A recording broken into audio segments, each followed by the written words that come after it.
दरवर्षीप्रमाणे यावर्षीसुद्धा संत गजानन महाराजांची पालखी पंढरपूरकडे प्रस्थान करत आहे। आपण पाहू शकतो की ते पालखीची ते निघण्याची तयारी, अंतिम तयारी पूर्ण झालेली आहे। पालखीचे श्रीमुखसुद्धा बाहेर आणण्यात आलेले आहे, त्यामुळे भाविकांची मोठी गर्दी त्यामध्ये दिसत आहे दर्शनासाठी। आणि आता हे श्रीमुख या पालखीमध्ये ठेवण्यात आल्याने ही पालखी सरळ प्रस्थान मुंबईकडे आपल्या पंढरपूरकडे करण्यात येत आहे।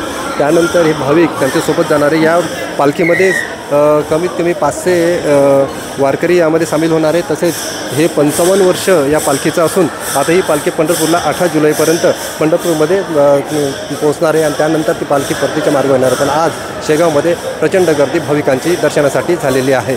कॅमेरामन सुनील मोरेसह मी संजय जाधव, साम TV बुलढाणा।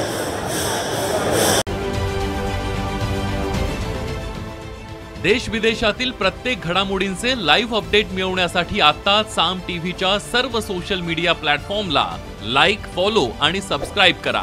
तसंच सर्व नोटिफिकेशनसाठी बेल आयकॉन प्रेस करायला विसरू नका।